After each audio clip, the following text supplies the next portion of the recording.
Bismillahirrahmanirrahim. Assalamualaikum warahmatullahi wabarakatuh. Selamat siang teman-teman semua, teman-teman sejawat sesama orang tua. Nah, hari ini kembali lagi kita berkumpul di sini atas izin Allah dalam masuk ke sesi ke-8 dari parade webinar gratis yang diadakan oleh Belajar Bareng Bu Pinan. Nah, di sesi ke-8 ini kita akan membahas tentang mental health untuk ibu-ibu nih di rumah gitu. Nah, biasanya di awal-awal tuh saya akan cerita sedikit dulu kenapa kami akhirnya memasukkan tema ini gitu ya di salah satu dari tema-tema di dalam webinar tersebut. Jadi sebenarnya sih salah satu tujuan kami untuk mengadakan webinar terutama di sesi ini adalah untuk meningkatkan awareness gitu ya terhadap bagaimana kita sebagai ibu itu bagaimana meregulasi diri gitu. Karena balik lagi kadang-kadang itu kita belajar tentang parenting, kita belajar tentang stimulasi anak, belajar tentang bagaimana tahapan dan fase-fase tumbuh kembang anak. Tapi kita tuh udah tahu, misal contoh, kita udah tahu tuh tantrum tuh gimana. Udah ada jembatan keledainya, 3T, gini. Nah, ketika aplikasinya ketika anak tantrum gitu ya, yang ada tuh kita masih kesusahan yang mungkin di satu sisi memang butuh latihan, tapi yang kedua kadang-kadang yang kita sadarin itu adalah kayaknya ada sesuatu di diri aku nih yang belum bisa diregulasi nih, yang belum bisa kok kayaknya aku ada sesuatu di dalam diri aku tuh yang butuh diperbaiki gitu, sehingga sesulit itu kita tuh untuk membersamai anak gitu. Nah, kadang-kadang malah yang sebenarnya diutamakan adalah kitanya dulu yang siap, kitanya dulu menjadi orang dewasa yang siap, baru setelah itu kita baru deh bisa membersamai anak. Nah, salah satunya makanya saya masukin tema di webinarnya adalah ini, dan juga nanti pemateri kita juga di akhir pembahasan nanti akan ada semacam kuesioner yang bisa teman-teman isi ya. Di situ ada beberapa pertanyaan yang bisa teman-teman jawab gitu, pertanyaan sederhana yang bisa dijawab, dan itu nanti skornya itu akan nunjukin kira-kira nih aku butuh nggak ke profesional, kurang lebih seperti itu. Oke, sebelum mulai seperti biasa saya akan mengenalkan pemateri dan moderator kita dulu nih. Nah, pada hari ini pemateri kita adalah Dr. Fazia, spesialis kesehatan jiwa. Assalamualaikum, dokter. Waalaikumsalam warahmatullahi wabarakatuh. Bagaimana, dok? Kabarnya sehat, dok? Alhamdulillah sehat. Sebelumnya Dokter terima kasih. Ya. sehat ya, semoga semuanya sehat. Amin. Sebelumnya terima kasih ya dokter karena sudah meluangkan waktunya untuk sharing sama kita di sini dan membahas hal yang masih agak jarang dibahas nih di media sosial. Oke, sebelumnya saya mau membacakan biodata dari Dr. Fazia dulu ya. Materi kita pada hari ini adalah Dr. Fazia, spesialis kesehatan jiwa. Beliau ini tinggalnya di Surabaya. Riwayat pendidikan formalnya itu pendidikan dokter umumnya dulu di Fakultas Kedokteran Unsyah Banda Aceh, lulus pada tahun 2012. Lalu untuk spesialis, beliau lulusnya dari pendidikan dokter spesialis ilmu kedokteran jiwa Fakultas Kedokteran UNER ya dari Surabaya. Beliau lulusnya pada tahun 2020. Nah, lalu di riwayat pekerjaannya, beliau pernah bekerja di Puskesmas Melabo, itu sampai Agustus 2013. Lalu RSUD Cutnya Din, Kota Melabo, Aceh Barat, itu juga sampai itu April sampai April 2013. Lalu di Klinik Atari Banda Aceh sampai Agustus 2014. Lalu di Rumah Sakit Jiwa Provinsi Aceh di Banda Aceh itu sampai Mei 2014. Nah, lalu beliau sekarang berpraktek di Rumah Sakit HVA Tulung Rejo Pare Kediri. Itu mulai dari Mei 2021 sampai sekarang. Oke deh, nah sekarang saya mau kenalan dulu, mau menyapa moderator kita pada siang hari ini. Selamat siang, Assalamualaikum Dokter Nafsa. Waalaikumsalam, Dokter Pinan. Dokter Nafsa atau biasanya dipanggilnya Dokter Aca ya. Ya dipanggil Dokter Aca aja, Dok.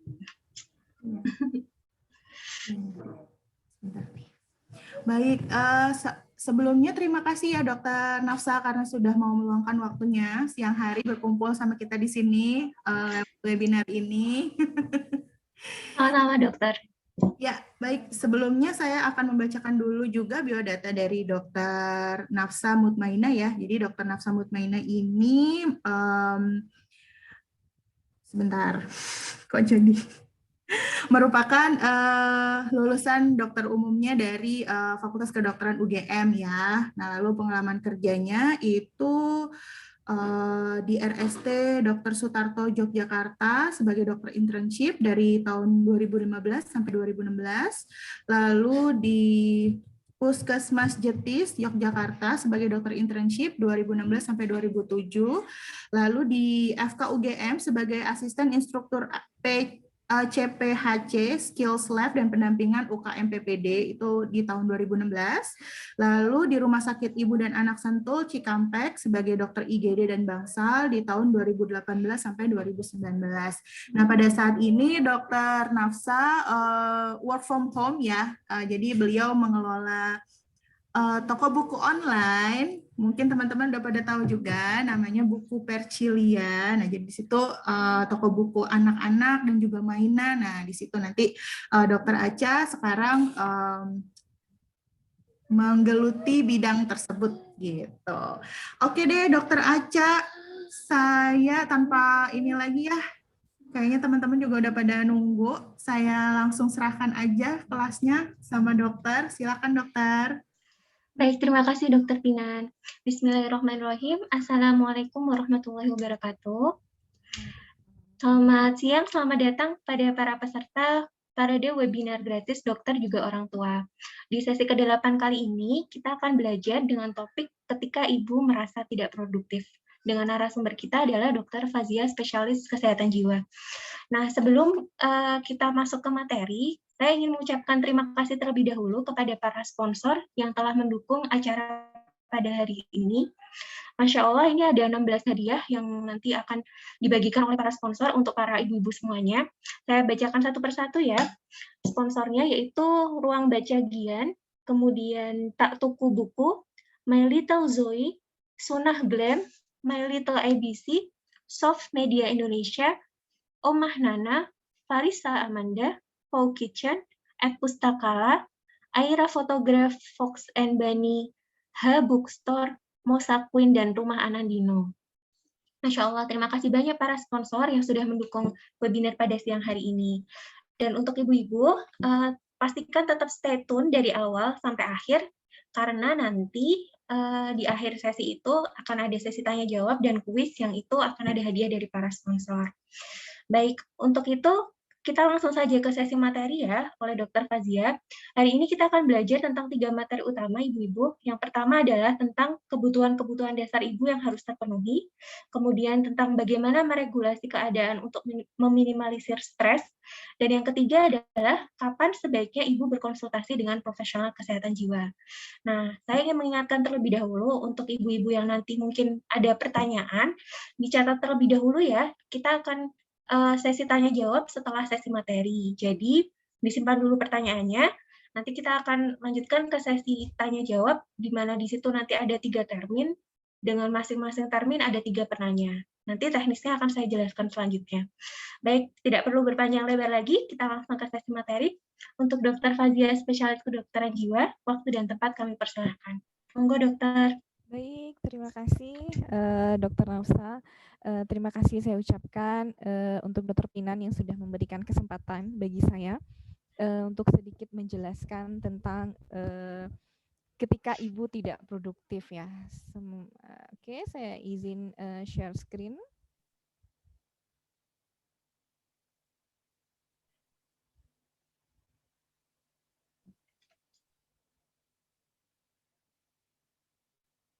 Oke, sudah kelihatan ya?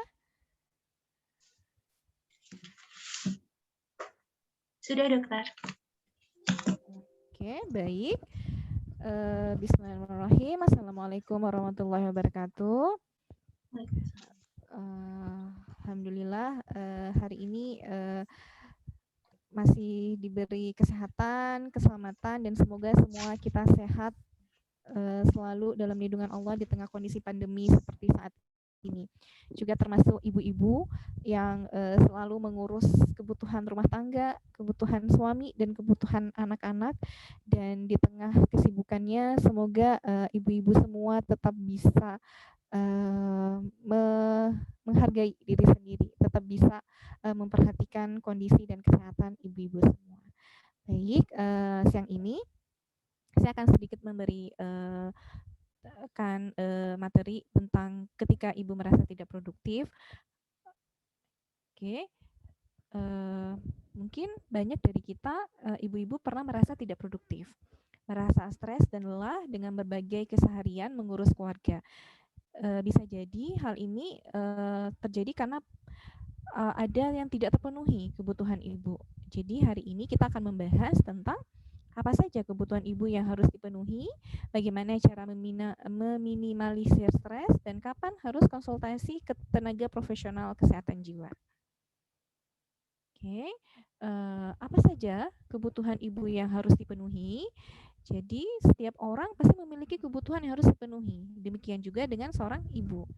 Namun, banyaknya hal yang harus dilakukan oleh seorang ibu untuk memenuhi kebutuhan keluarga sering membuat ibu lupa kebutuhan dirinya sendiri. Jadi, setiap pagi ibu mengurusi sarapan anak, sarapan untuk suami, namun terkadang ibu lupa, apa sih yang harus saya penuhi hari ini? Sudah belum saya memenuhi kebutuhan saya hari ini? Nah, dalam ilmu psikologi ada yang dikenal dengan hierarki kebutuhan Maslow. Mungkin ibu-ibu semua peserta webinar hari ini mungkin sudah pernah mendengar ya hierarki kebutuhan Maslow. Ini mungkin sudah tidak asing lagi, yaitu tingkatan kebutuhan manusia yang digambarkan secara berurutan dan membentuk piramida. Nah, ini dia piramida kebutuhan yang harus terpenuhi. Jadi yang pertama itu adalah fisik. Ini kebutuhan yang paling dasar, yaitu psychological needs, disebut juga dengan psychological needs, yaitu makanan, minuman, tempat tinggal, pakaian, air. Nah, ini bentar. Nah, ini disebut dengan psychological needs. Jadi, ketika kebutuhan psikologis needs ini belum terpenuhi, maka kita akan kesulitan untuk bisa memenuhi kebutuhan selanjutnya, yaitu safety needs. Nah, di safety needs ini kita memerlukan adanya keamanan, seperti keamanan ketika kita melakukan perjalanan, keamanan di tempat tinggal, keamanan dalam keluarga, keamanan finansial, dan keamanan-keamanan lainnya. Jadi itu juga harus harus terpenuhi. Jadi rasa aman dan selamat itu harus terpenuhi, dan safety needs ini akan terpenuhi ketika memang psychological needs atau kebutuhan fisik itu sudah terpenuhi. Jadi kita harus memenuhi yang di bawah dulu, nanti baru atasnya itu bisa terpenuhi. Kemudian yang ketiga adalah kebutuhan rasa cinta dan memiliki. Itu seperti persahabatan, kemudian hubungan yang akrab atau intimasi, kemudian juga adanya keterhubungan dengan yang lain, perasaan memiliki dan perasaan dimiliki, seperti itu. Jadi itu termasuk kebutuhan dasar yang harus dipenuhi oleh ibu-ibu. Selain itu juga kebutuhan penerimaan, ada rasa trust, rasa percaya, kebutuhan untuk bisa memaafkan dan menerima itu juga termasuk dalam belongingness dan love needs. Nah, kemudian yang selanjutnya adalah kebutuhan self esteem. Jadi kebutuhan self esteem itu ada dua. ada dari diri sendiri, yang contohnya itu seperti kehormatan, pencapaian, kebebasan, itu kebutuhan self esteem dari diri sendiri. Namun juga ada kebutuhan self esteem dari orang lain, seperti status, penghargaan, apresiasi itu dibutuhkan oleh seorang ibu dari orang lain. Misalnya seperti suami yang menghargai ibu menghargai istrinya. Jadi mungkin suami bisa mengucapkan terima kasih sudah memasakkan nasi goreng hari ini buat saya. Terima kasih sudah membuatkan sarapan pagi ini untuk saya. Terima kasih sudah menjaga, melindungi anak-anak seperti itu. Jadi adanya apresiasi dari orang lain, dari keluarga, dari suami, dari orang tua dan orang-orang di sekitarnya kepada ibu, nah itu membuat kebutuhan ibu terpenuhi di bagian esteem needs. Jadi ibu tersebut merasa dihargai, merasa ada apresiasi, merasa ada penghargaan dari orang lain. Nah, kalau ada penghargaan seperti itu, jadi ibu itu juga bisa merasa bahwa oh iya saya sudah pencapaiannya itu sudah bagus, seperti saya sudah memberikan yang terbaik untuk keluarga saya. Nah, jadi self esteem itu sudah terpenuhi. Nah, self esteem, belongingness and love needs, kemudian ada safety needs dan psychological needs, ini adalah basic needs. Jadi itu benar-benar harus terpenuhi. Kebutuhan dasar itu benar-benar harus terpenuhi. Nah, ketika kebutuhan dasar ini terpenuhi, maka motivasinya sudah selesai seperti itu. Jadi tidak kalau memang sudah terpenuhi ya sudah gitu, tidak ada usaha untuk memenuhi lagi, sudah puas, sudah cukup gitu. Nah, beda dengan self aktualisasi. Self aktualisasi ini disebut juga dengan growth needs. Jadi ketika kita sudah memenuhi basic needs yang 4 tadi itu, maka sekarang waktunya aktualisasi diri, yaitu dengan menjadi yang paling ahli dalam satu bidang seperti itu. Aktualisasi diri ini mungkin seperti kita ingin terkenal, ingin menjadi populer, ingin punya jabatan, apalagi misalnya seorang dosen ingin publikasi ilmiah atau apapun itu untuk aktualisasi dirinya. Jadi aktualisasi diri ini ketika dia sudah terkenal dan dia mendapatkan penghargaan atau apresiasi dari orang lain, maka motivasinya akan semakin meningkat untuk membuat dia semakin terkenal seperti itu. Nah, beda sama basic needs tadi. Ketika memang kebutuhan-kebutuhan tersebut sudah terpenuhi, ya sudah selesai. Mungkin kita tidak ada motivasi lagi untuk memenuhi kebutuhan tersebut. Nah, beda sama self aktualisasi. Ketika memang dia sudah sudah terkenal, dia akan terus. Jadi increase motivation untuk memenuhi kebutuhan tersebut. Jadi untuk bisa self aktualisasi, basic needs yang 4 tadi harus benar-benar terpenuhi dulu. Nah, kebutuhan di tingkat bawah itu harus terpenuhi dahulu supaya kebutuhan di tingkat atas dapat terpenuhi. Nah, berdasarkan piramida tersebut, maka kita bisa menilai bahwa kebutuhan apa yang belum terpenuhi, sehingga jika kebutuhan tersebut belum terpenuhi, itu bisa menimbulkan stres dalam diri ibu. Bisa jadi penyebabnya mungkin kebutuhan fisik, seperti kurang waktu istirahat, atau mungkin ya kurang kasih sayang, kurang apresiasi dari suami, atau mungkin juga tidak ada penghargaan dari keluarga terhadap peran ibu, sehingga ibu menjadi rendah diri. Jadi mungkin ketika ibu sudah berusaha melakukan yang terbaik, sudah masak, yang mungkin sebelum menikah tidak pernah ke dapur, nggak pernah masak, dan setelah menikah berusaha untuk bisa menjadi istri, menjadi ibu yang baik, akhirnya belajar masak. Tiba-tiba kok makanannya nggak dihargain. Ini makanannya nggak enak, terlalu asin seperti itu, atau terlalu pedas, tidak ada penghargaan. Nah, jadi itu kan jadi membuat ibunya tuh merasa down, jadi merasa tidak dihargai, sehingga untuk jadi tidak mau untuk belajar lagi seperti itu. Nah, dengan mengetahui kebutuhan apa yang belum terpenuhi, maka ibu bisa mengkomunikasikan dengan keluarga dan mencari jalan keluar yang baik dari masalah tersebut. Nah, mengapa penting untuk memenuhi kebutuhan ibu? Karena jika tidak terpenuhinya kebutuhan, maka itu berhubungan dengan stres. Dalam kondisi stres, kebutuhan meningkat. Sehingga kebutuhan tidak terpenuhi, stres meningkat. Jadi itu kayak lingkaran setan. Melihat peranan krusial ibu dalam keluarga, maka kebutuhan ibu harus terpenuhi agar ibu terhindar dari stres dan dapat memenuhi kebutuhan keluarga. Jadi penting sekali ibu itu tidak stres, karena ketika ibu stres ya ibu tidak bisa memenuhi kebutuhan keluarga yang lain. Jadi memang penting sekali menjaga kebutuhan dasar ibu harus terpenuhi untuk menghindari stres sehingga kebutuhan keluarga, suami, anak, dan orang sekitarnya itu tetap bisa terpenuhi. Nah, ini ada skenario yang saya coba buatkan untuk bisa memudahkan memahami tentang hierarki kebutuhan Maslow tadi.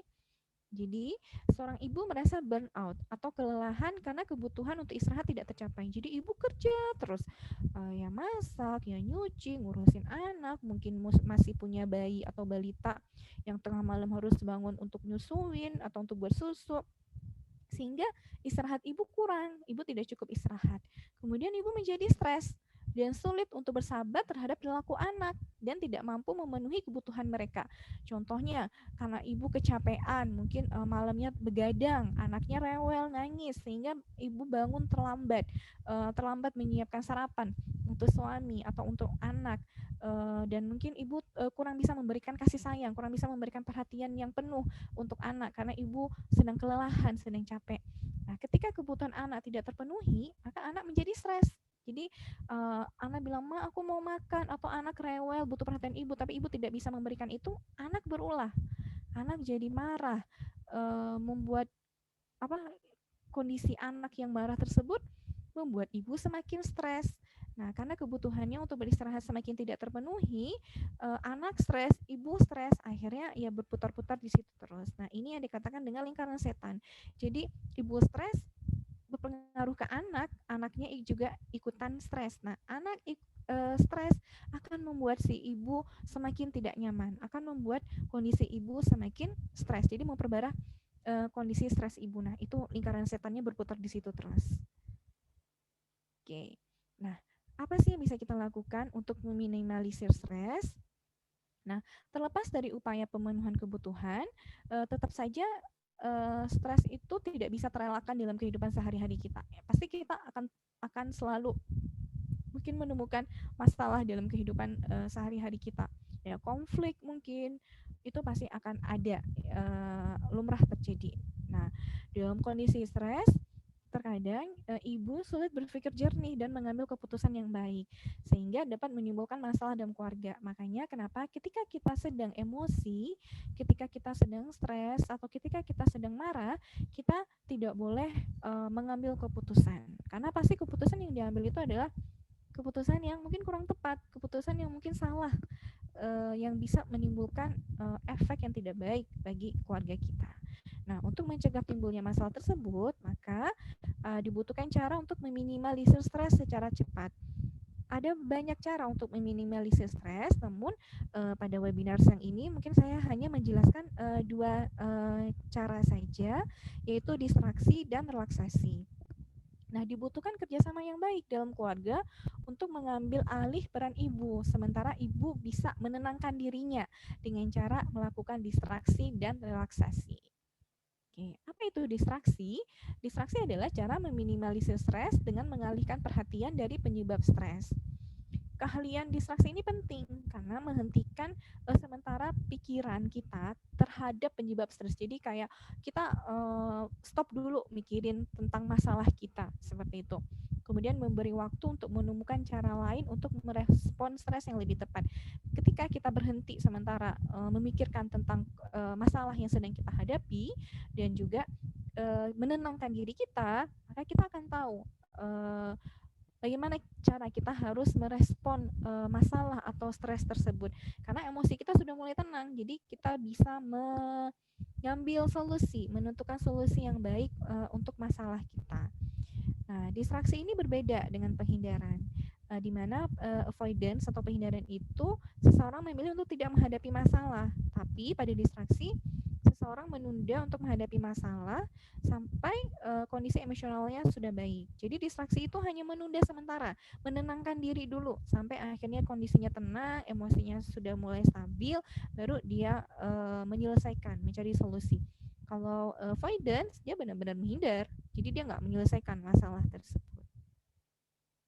Nah, ini yang pertama, distraksi dengan melakukan kegiatan yang menyenangkan. Jadi mungkin ibu-ibu senang belanja, ke salon, silahkan lakukanlah hal-hal menyenangkan yang menurut ibu-ibu bisa membuat senang. Masak, jogging, nonton film, berkebun, pergi ke spa atau ke toko buku, itu bisa dilakukan untuk mendistraksi penyebab stres tersebut. Ini yang saya tampilkan hanya beberapa contoh. Mungkin nanti ibu-ibu atau peserta webinar lain, peserta webinar yang ini bisa menambahkan sesuai dengan dengan kegiatan-kegiatan yang biasa dilakukan sendiri. Jadi ini hanya contoh saja. Ada banyak contoh kegiatan-kegiatan lain yang bisa dilakukan untuk mendistraksi penyebab stres. Oke, ini juga bisa dengan memperhatikan orang lain. Jadi kita bisa menghubungi orang lain, orang terdekat kita, mungkin saudara kita atau orang tua. Jadi kita bisa menanyakan ke mereka, apa sih yang kamu butuhkan, apa yang bisa aku bantu untuk kamu. Jadi kita menghindari stres dengan membantu orang lain seperti itu. Atau kita bisa menghindari stres dengan ikut volunteer atau relawan. Mungkin ada yayasan untuk anak-anak jalanan atau yayasan untuk membantu orang-orang lansia di panti jompo. Nah, kita bisa ikut membantu orang lain untuk mendistraksi stres kita. Kemudian memusatkan perhatian ke orang lain di sekitar. Jadi mungkin ketika kita jalan-jalan, kita bisa memperhatikan ada berapa orang sih yang memakai jilbab berwarna merah, ada berapa orang yang mungkin yang memakai baju berwarna hitam seperti itu. Mungkin kalau ada yang memakai kemeja, kalau memang kita mau lihat ada berapa kancing sih di baju kemejanya, nah itu bisa mengalihkan fokus kita. Kemudian juga memikirkan orang yang kita peduli. Jadi mungkin kita bisa membuka foto teman kah atau orang terdekat kita yang kita sayangi, yang kita peduli, orang tua. Jadi sekedar kayak kita berinteraksi sama mereka, menanyakan kabar, apa kabar hari ini, seperti itu juga bisa membantu. Oke, kemudian ini mendistraksi dengan mengubah fokus pikiran. Jadi kita berusaha mengingat tentang peristiwa-peristiwa menyenangkan pada masa lalu. Jadi coba kita ingat peristiwa yang menyenangkan seperti peristiwa yang lucu dan membahagiakan. Kita berusaha untuk mengingat sedetail mungkin. Apa sih yang kita lakukan waktu itu? Yang terjadi apa? Ketika peristiwa tersebut terjadi, kita sedang dengan siapa? Kemudian kita juga bisa membayangkan pemandangan alam sekitar di luar. Kita bayangkan bunga yang berwarna-warni dengan warna-warninya yang indah, pohon yang rindang, langit yang biru, hewan. Bayangkan suara alam sekitar tersebut. Kemudian juga bayangkan ketika kita mendapatkan penghargaan atau apresiasi dari orang yang kita hormati. Bagaimana perasaan kita? Apa yang kita lakukan saat itu? Mengapa orang tersebut sangat berarti buat kita? Kemudian bayangkan khayalan kita itu menjadi kenyataan. Gak apa-apa, misalnya kita membayangkan menjadi superhero, membayangkan menjadi apapun itu, boleh, silahkan. Kalau memang itu bisa menenangkan kita. Oke, kemudian distraksi dengan pergi. Maksudnya di sini adalah ketika kita menghadapi hal-hal yang tidak nyaman buat kita, mungkin kita bisa meninggalkan situasi tersebut sementara. Contoh, ketika misalnya kita belanja di pusat perbelanjaan, kita ingin beli baju. Tapi kita menunggu lama sekali si penjual bajunya itu nggak datang-datang ke kita karena sedang melayani penjual lain, dan kita agak sedikit emosi, kok lama banget sih. Akhirnya ya daripada kita marah, lebih baik tinggalkan toko tersebut, kita pergi dulu ke tempat lain. Ketika memang kita sudah agak sedikit tenang dan kita melihat toko tersebut tidak terlalu ramai, baru kita kembali lagi ke toko tersebut. Nah, itu contohnya. Contoh lainnya mungkin ketika anak kita sedang rewel, ketika anak kita sedang marah, marah dengan apapun ya, dia nggak mau makan, atau mungkin dia nggak mau mandi, atau mungkin dia sibuk main, dan memicu emosi kita, ya mungkin kita bisa pergi dulu, tenangkan anak kita, alihkan peran tersebut ke orang di sekitar kita, mungkin ke suami atau ke pengasuh kita, ke pengasuh, khadimat kita mungkin yang membantu kita di rumah, atau ke orang lain, ke orang tua. Jadi kita bisa meminta mereka untuk ngomong ke anak kita. Jadi daripada kita jadi emosi, jadi marah ke anak. Nanti jadinya seperti yang tadi, kita marah, anak marah, jadinya masalahnya nggak selesai. Jadi ini maksud dengan distraksi dengan pergi. Jadi kita meninggalkan sementara kondisi atau situasi yang membuat kita tidak nyaman sampai emosi kita stabil. Nah, ini distraksi dengan kegiatan rumah tangga juga bisa cuci piring, membersihkan kamar, menyiram tanaman, atau membersihkan kamar mandi. Mungkin ini kegiatan yang sudah rutin dilakukan, namun ini cukup bisa membantu untuk mendistraksi kita dari stres. Nah, distraksi dengan menghitung, bisa dengan menghitung nafas. Jadi kita bisa melakukan yang namanya mindful breathing. Selama ini kita itu bernafas autopilot, jadi kayak kita nggak mikir nafas, jadi nafas-nafas saja. Namun ternyata ketika kita bisa merasakan nafas tersebut masuk ke dalam paru-paru kita, kemudian kita hembuskan, kita keluarkan lagi lewat mulut kita, itu membuat kita tenang. Ketika kita menarik nafas dalam, kemudian kita bisa menahan 3 detik, kemudian kita menghembuskan pelan-pelan lewat mulut, itu memberikan ketenangan, dan kita bisa menghitung nafas. Jadi kayak kita tarik nafas, kemudian kita hitung 1, 2, 3, 4, 5 seperti itu. Kemudian hembuskan, kemudian kita bisa tarik nafas lagi, kemudian kita hitung lagi 1, 2, 3, 4, 5. Nah, kita bisa melakukan hal itu berulang-ulang sampai memang kita merasa tenang. Kemudian kita juga bisa menghitung benda di sekitar kita. Ada berapa mobil sedan yang berwarna merah yang lewat di depan rumah kita. Ada berapa, mungkin ada berapa hewan peliharaan yang ada di sekitar rumah kita. Atau ada berapa baju yang kita punya yang berwarna hijau misalnya. Itu bisa membantu mendistraksi. Kemudian menghitung angka dengan kelipatan tertentu. Misalnya kita hitung angka 1, 5, 10, 15, 20. Nah, itu juga bisa. Oke, ini tentukan rencana distraksimu. Jadi setiap orang memiliki pilihan metode distraksi yang berbeda. Metode distraksi tersebut dapat dikombinasi. Nah, jadi mungkin ibu-ibu dan peserta webinar hari ini bisa menulis pengalihan distraksi tadi.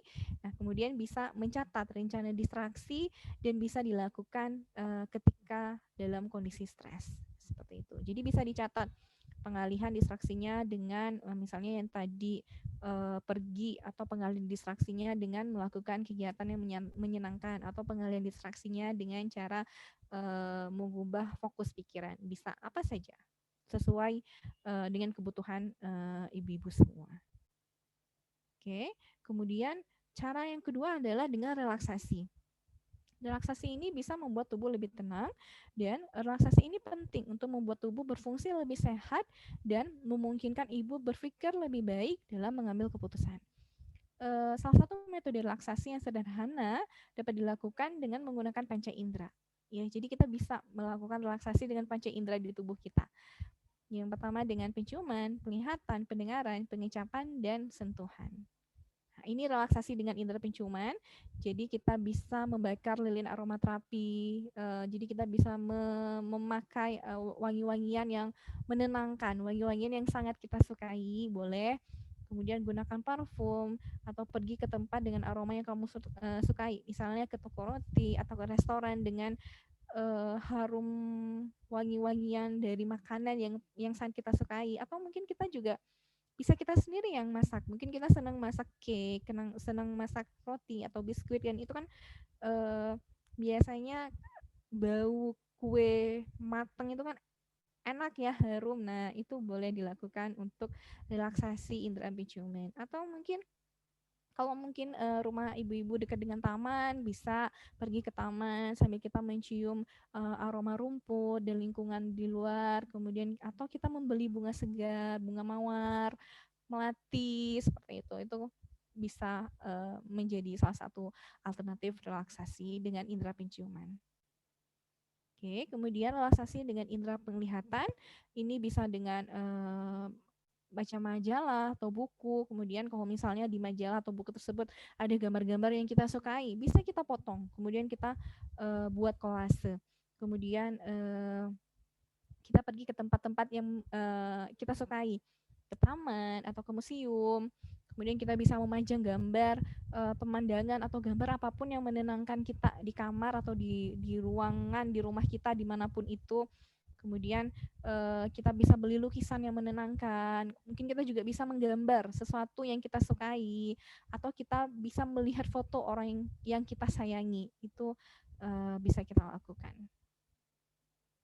Kemudian relaksasi dengan indera pendengaran, mendengarkan musik yang kita sukai, kemudian dengarkan buku audio, atau mungkin kita mendengarkan talk show radio yang menenangkan, buka jendela kamar atau buka jendela rumah kita dan dengarkan suara yang menenangkan di luar, atau pergi ke tempat dengan suara yang menenangkan seperti taman, kemudian mendengarkan suara burung, atau dengarkan suara white noise, air terjun, atau apapun itu, mungkin mendengarkan musik-musik relaksasi. Nah, itu juga bisa dilakukan.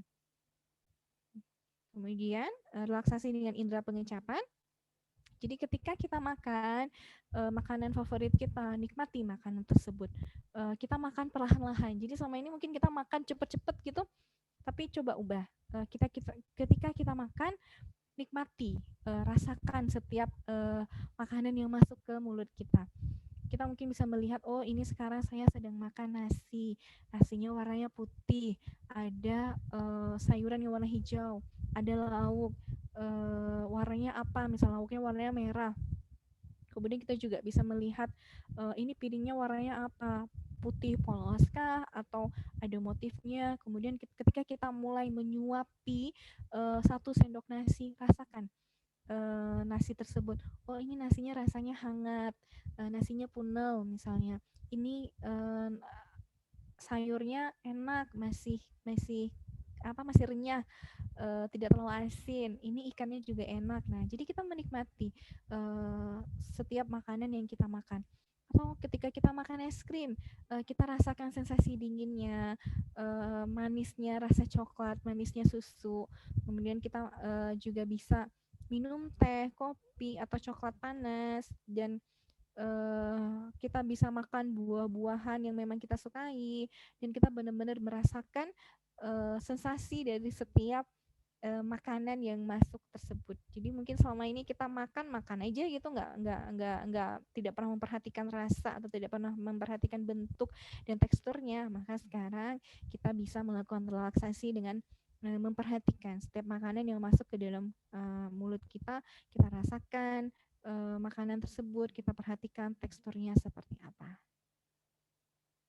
Oke, ini relaksasi dengan indera sentuhan. Jadi kita misalnya memang kita ada benda, apakah itu selimut yang lembut atau sapu tangan yang lembut, kita bisa menyentuhnya, kemudian kita bisa mandi dengan air hangat atau air dingin, dan kita menikmati sensasi air tersebut ketika mengalir di badan kita. Atau massase, bermain dengan hewan peliharaan, mengusap kucing, mungkin kalau kita punya peliharaan kucing, itu juga bisa menenangkan. Atau memakai pakaian yang nyaman buat kita, itu bisa dilakukan. Oke, ini tentukan rencana relaksasi diri ibu masing-masing. Sama seperti distraksi tadi, setiap orang memiliki pilihan metode relaksasi yang berbeda. Metode relaksasi dapat dikombinasi, dan kita bisa mencatat ketika kondisi stres, relaksasi apa sih yang bisa kita lakukan yang memungkinkan untuk dilakukan saat itu. Oke, baik. Nah, kapan kita harus konsultasi dengan tenaga profesional kesehatan jiwa? Nah, ketika kondisi stres tersebut berlangsung terus-menerus lebih dari 2 minggu, maka bisa menimbulkan gejala depresi atau gangguan cemas. Nah, ini gejala depresi. Sebenarnya depresi sama cemas itu mirip gejalanya ya. Cuma mungkin yang membedakan depresi itu moodnya yang lebih terganggu. Jadi depresi itu biasanya sering nangis, kemudian ada ide suicide. Sedangkan kalau cemas itu biasanya sih tidak ada ide suicide, tidak ada ide bunuh diri, dan tidak ada perasaan yang sedih berlebihan, tapi lebih ke khawatir, cemas gitu.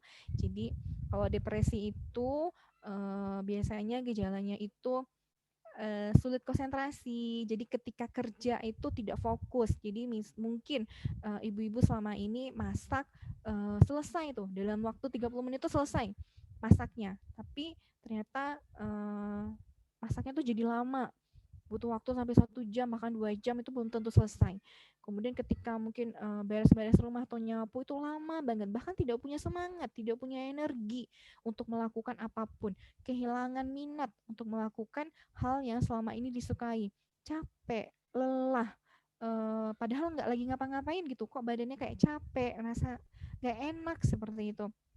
Kemudian tidurnya terganggu, sulit untuk memulai tidur atau mudah terbangun tengah malam dan nggak bisa tidur lagi. Kemudian penurunan berat badan atau nafsu makan yang meningkat seperti itu. Kemudian ada perasaan bersalah, perasaan tidak berharga, mungkin perasaan bersalah karena tidak bisa melayani suami atau tidak bisa mengurus anak dengan baik.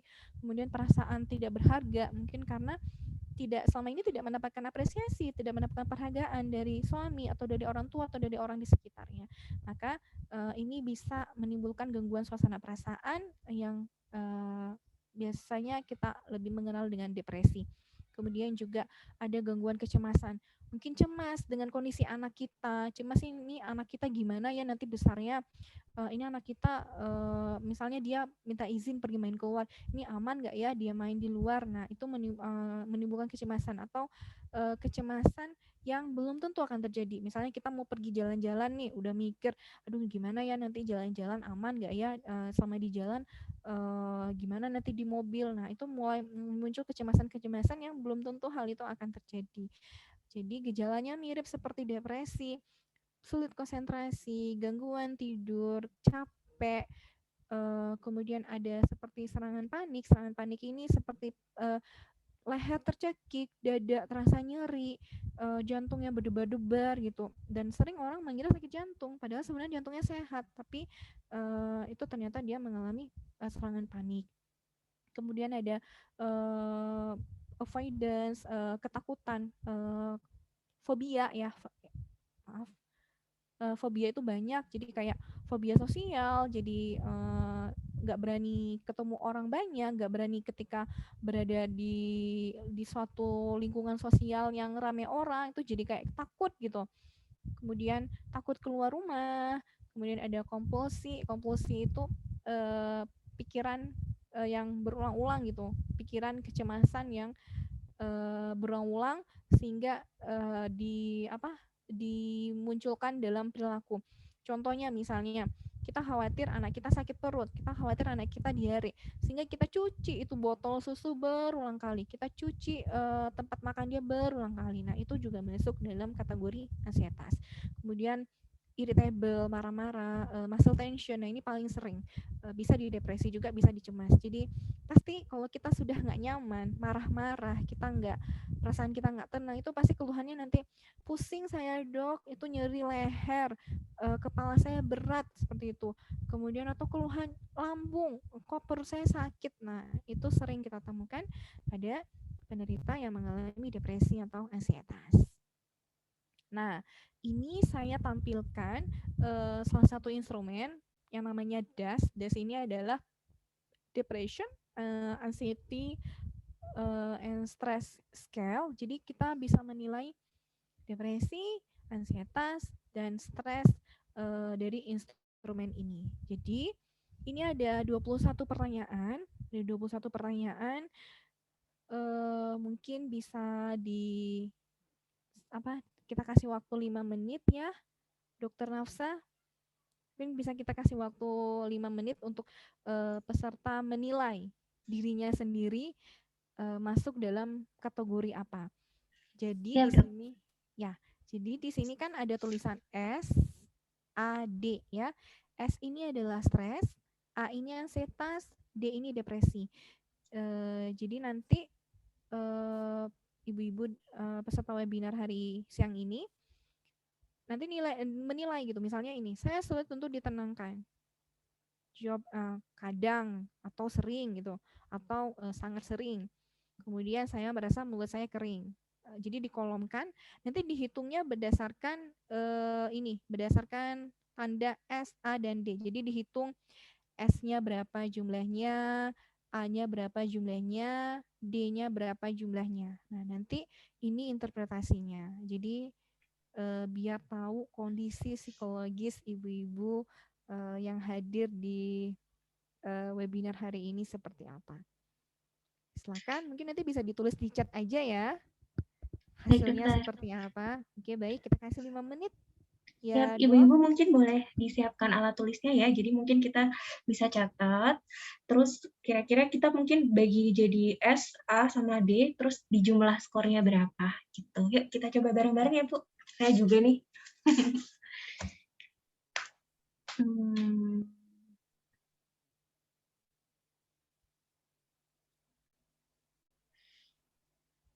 Nanti kalau udah ada hasilnya bisa diketik di kolom chat gitu ya, Dokter ya? Ya, boleh, boleh. Nah, Siap, nanti siap. kita lihat rata-ratanya kondisi psikologisnya bagaimana. Baik, baik. Oke, ditunggu 5 menit ya.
Baik, Ibu-ibu kalau ada yang sudah selesai boleh langsung diketik di kolom chat ya. Skornya berapa, mungkin nanti tulisnya S berapa, A berapa, D berapa. Ya.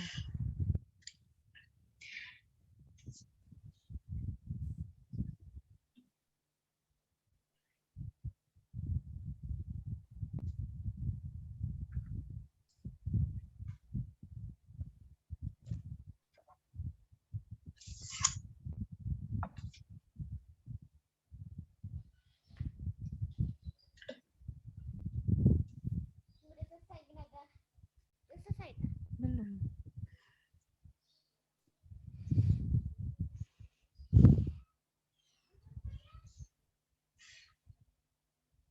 Ini poin pertanyaannya banyak yang S ya, Dok ya? Lebih banyak yang S ya, poin pertanyaannya. Sepertinya ya, saya tidak pernah menghitung sih.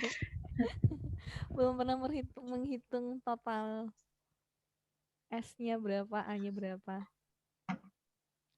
Tapi memang DAS ini ada beberapa, ada yang 21, ada yang 42 kalau saya tidak salah. Cuma ini saya menampilkan yang paling singkat aja, 21 soal. Ini sudah ada beberapa ini, Dokter. Ini sudah ada yang berapa? Mbak Vika ini S-nya di 4, D-nya di 5, A-nya 0. Bagus ya dok ya? Iya, bagus, masih normal ya. Di Mbak Diah ini di S-nya 13, Ringan ya. A-nya 7, D-nya 7. Masih kategori normal juga ya. Ya. Kalau saya sambil nunggu ini ya, para peserta menulis, saya cuma mau ini dok, ternyata tadi dari materinya tadi itu benar-benar relate banget sama kehidupan kita sebagai ibu-ibu gitu ya dok. Kadang kita sebagai ibu-ibu sering marah-marah gitu kan, ternyata lapar gitu dok. Jadi kebutuhan dasarnya tuh belum terpenuhi. Benar sekali. Benar. Jadi ketika lapar itu ya, jadi ada kita yang namanya tuh gut as the second brain gitu. Jadi lambung itu sebagai otak kedua Second kita. brain. Ya. Jadi ternyata ada senyawa-senyawa kimia di otak yang juga ada di lambung gitu. Jadi ketika kondisi psikologis kita terganggu, itu pasti lambung kita juga ikut-ikutan terganggu. Nah makanya kenapa ketika ibu lapar gitu, itu pasti bawaannya jadi marah gitu. Nah kadang memang ketika memang kerjaan itu sangat banyak dan tidak ada yang membantu, tidak ada yang membantu mengambil alih peran, kan akhirnya ibunya jadi makan yang nggak teratur ya. Jadi lebih lupa makan dok seringnya. Nah, bener. Jadi lupa nanti makan, tiba-tiba marah-marah dok. Iya. Ternyata waktu dikasih makan diem gitu. Oh ternyata lapar. Sering itu dok, saya seperti itu kadang, ya Allah. Ya, Dan bener. jadi logistik memenuhi logika, mempengaruhi logika gitu. Mempengaruhi emosi juga ya. Iya benar banget tuh. Ini sudah banyak ini dokter, hasil dari beberapa ibu-ibu ini dok. Ya. Coba banyak dilihat yang terlebih dahulu ya. Banyak yang normal ya. Masih normal ya rata-rata. Oke, baik. Sudah cukup mewakili ya. Saya lanjut ya. Silakan dokter. Oke. Jadi ini instrumen ini bisa membantu. Jadi ini self reporting, jadi membantu untuk mengetahui kondisi psikologis kita. Ada yang ini ada interpretasinya. Nah, ketika memang kondisinya masih normal ya alhamdulillah, berarti ibu-ibu bahagia ya. Kebutuhan dasarnya sudah terpenuhi. Nah, ketika gejalanya ringan atau sedang, itu ibu-ibu bisa melakukan seperti yang tadi saya sebutkan di awal, yaitu dengan cara distraksi atau relaksasi. Atau cara lainnya juga bisa dengan olahraga. Nah, olahraga itu penting untuk kesehatan, tidak hanya untuk kesehatan fisik, ternyata juga penting untuk kesehatan psikologis. Jadi, lakukanlah olahraga ringan 30 menit per hari dengan intensitas yang moderate seperti itu. Jadi kayak jalan cepat, naik sepeda statis, berenang, atau treadmill atau apapun itu selama 3 kali seminggu. Kemudian yang kedua bisa dengan berjemur selama 15 menit. Hanya berjemur 15 menit itu kalau memang 70% dari tubuh kita terkena. Cuma kan sebagai seorang wanita nggak mungkin ya 70% dari tubuh kita terkena semua. Kita kan pakai baju berjilbab seperti itu. Jadi mungkin waktunya agak sedikit panjang lagi, nambah lagi jadi 30 menit. Mungkin buat bapak-bapak bisa ya 15 menit. Tapi kan buat ibu-ibu 15 menit namun harus 70% yang dari bagian tubuh yang terkena sinar matahari itu kan tidak memungkinkan. Jadi mungkin bisa ditambah lagi.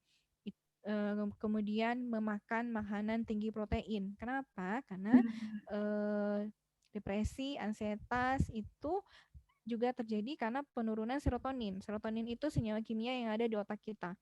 Nah, serotonin itu pembentuknya adalah salah satu pembentuknya itu protein. Nah, makanya kenapa disarankan ketika memang kondisi mood kita, perasaan kita sedang tidak nyaman, konsumsi makanan tinggi protein itu disarankan. Itu bisa membantu memperbaiki suasana perasaan kita, bisa membantu memperbaiki meningkatkan serotonin selain dari yang tadi olahraga dan berjemur serta melakukan relaksasi dan distraksi yang tadi saya sebutkan di awal. Nah, itu untuk keluhan yang ringan atau sedang seperti itu. Namun, apa yang harus kita lakukan jika keluhannya sudah berat atau sangat berat? Sebentar. Nah, Nah, ketika memang keluhan tersebut sudah berat dan sangat berat, maka disitulah kita harus menghubungi tenaga profesional ke psikiater, gitu ya.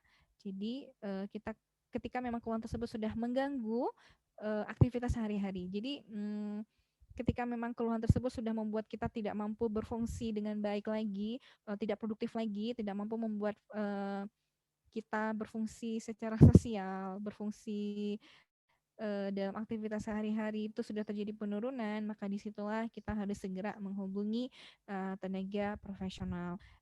Apalagi kalau memang waktunya sudah lebih dari 2 minggu, minimal 2 minggu, dan gejala-gejalanya sudah seperti ini, maka harus segera menghubungi. Kenapa? Semakin cepat ditangani, maka pengobatannya akan semakin baik. Ibu-ibu akan bisa produktif kembali, akan bisa melakukan aktivitas dengan baik lagi, seperti itu. Namun jika ditunda-tunda, maka kondisinya akan semakin memburuk, pengobatannya juga akan semakin lama. Makanya segera hubungi tenaga profesional terdekat, seperti itu. Oke, ini take home message-nya. Ibu memiliki kebutuhan yang harus dipenuhi agar terhindar dari stres dan dapat mengurus keluarga dengan baik.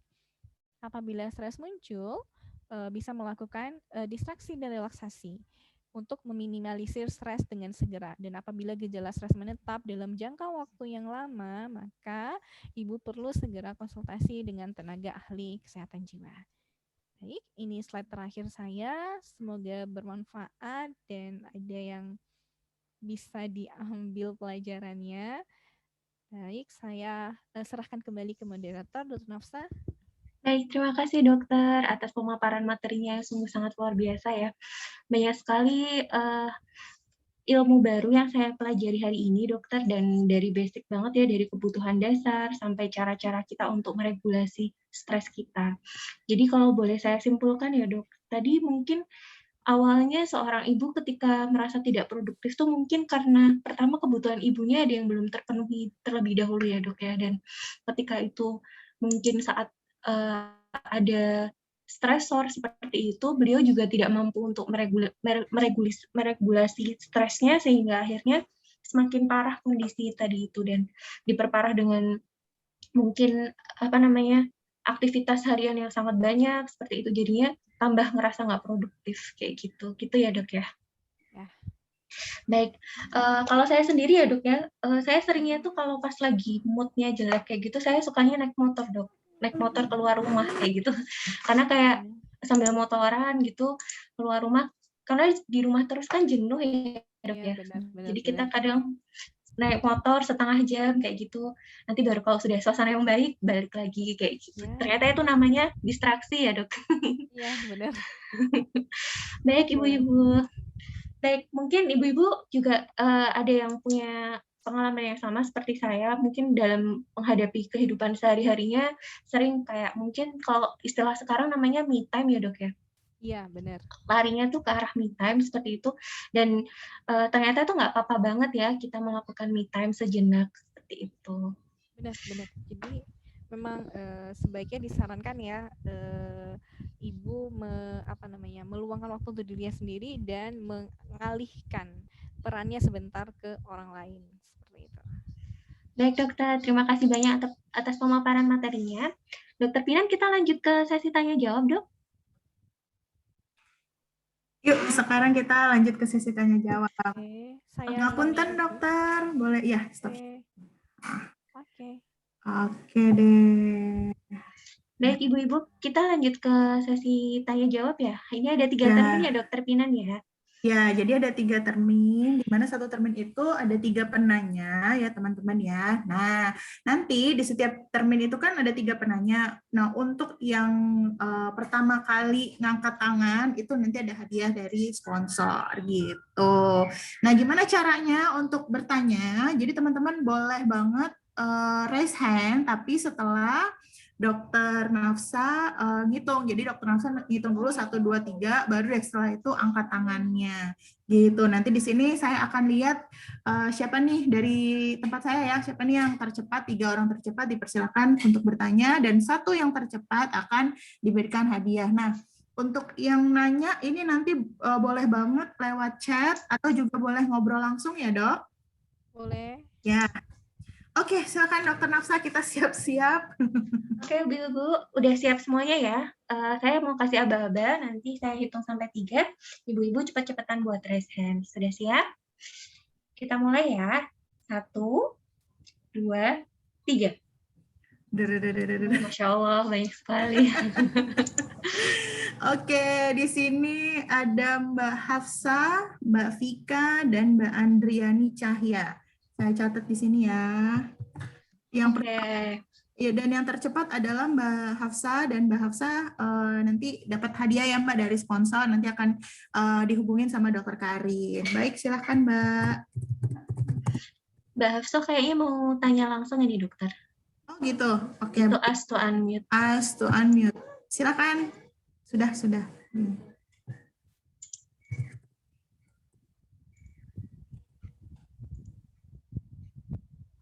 Aku via chat aja. Oh, oke. Via chat boleh. Oke, untuk Mbak Andriani Cahya dan Mbak Vika boleh ya juga ketikkan pertanyaannya di kolom chat ya. Nanti saya bacakan.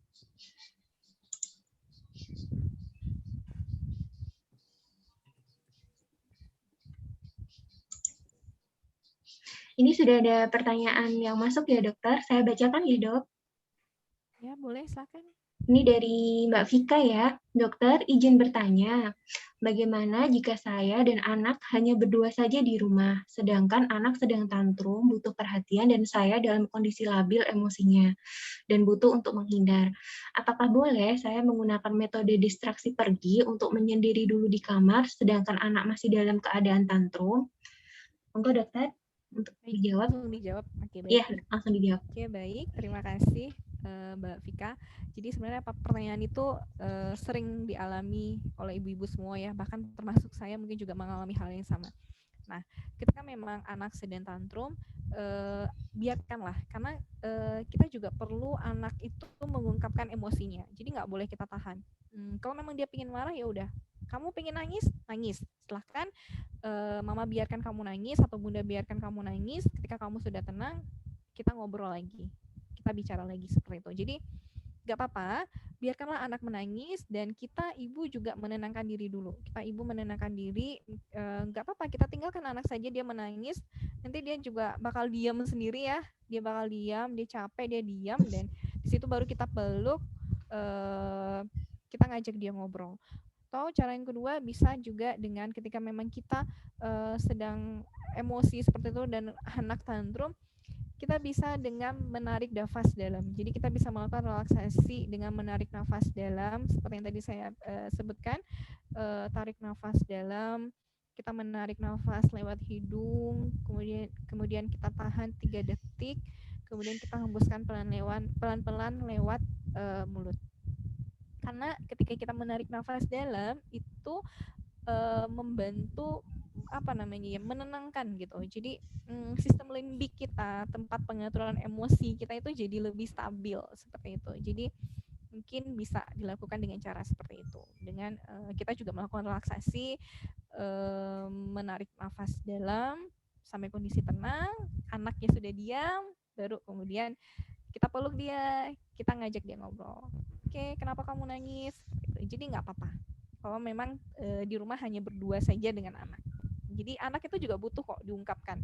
Anak itu butuh mengungkapkan emosinya, dia butuh nangis, dan memang wajar ketika anak itu rewel, tantrum, ya itu fitrahnya anak, ya memang anak pasti seperti itu. Jadi nggak apa-apa, dibiarkan aja gitu ya.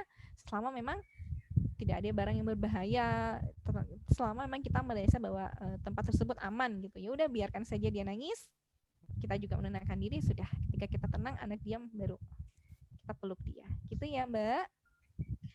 Baik, dokter. Terima kasih. Lanjut ya. Ya, tuh. Mbak Pinar ada tambahan mungkin? Nggak, kadang-kadang tuh gini loh, kita tuh menenangkan diri tuh kadang-kadang juga nggak nyampe beberapa menit ya dok. Biasanya 1 sampai 3 menit tuh udah tenang kok. Asalkan kita kasih kesempatan buat diri kita untuk nenangin diri dulu daripada memaksakan. Jadinya malah ikutan tantrum ya dok. Lebih Oke. lebih bahaya yang tantrum ibunya kayaknya ya Mbak. Iya betul sekali. Oke, ini lanjut lagi selanjutnya nih Mbak Hafsa langsung udah share pertanyaan, silakan dok. Oke, saya bacakan ya pertanyaan dari Mbak Hafsah. Ini agak banyak ya dok. Assalamualaikum, izin bertanya satu. Distraksi dengan belanja paling sering saya pilih. Ada rasa rilis dan senang bisa membeli barang yang diinginkan. Namun kadang saya suka membeli barang-barang yang sebenarnya belum saya butuhkan dan kadang saya belanja berlebihan. Situasi tersebut membuat saya merasa senang sesaat, lalu menyesal kemudian. Kadang saya bingung sendiri harus bagaimana. Pertanyaannya, bagaimana kita menentukan metode distraksi yang tepat agar benar-benar optimal? Nah, ini mama banget dok. Kalau lagi stres, keranjangnya di check out semuanya. Gimana itu dokter Fazia jawabannya kira-kira?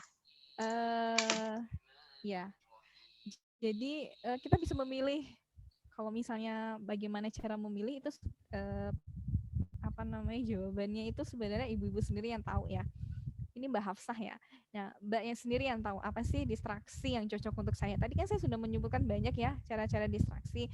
Belanja itu kan hanya salah satu pengalihan. Banyak yang lain. Mungkin baca buku, jalan-jalan, kan itu bisa makan, itu juga bisa jadi salah satu pengalihan. Nah, ketika memang Mbak Hafsah merasa pengalihan dengan belanja itu seneng, besok kok jadi keuangannya menipis gitu ya, malah menimbulkan masalah baru seperti itu, ya sudah, berarti carilah pengalihan dengan cara yang lain. Tadi kan ada banyak pengalihan yang saya sebutkan. Jadi tidak harus pengalihan dengan belanja. Nah, apakah yang cocok ya Mbak Hafsah sendiri yang tahu apa sih yang cocok buat Mbak.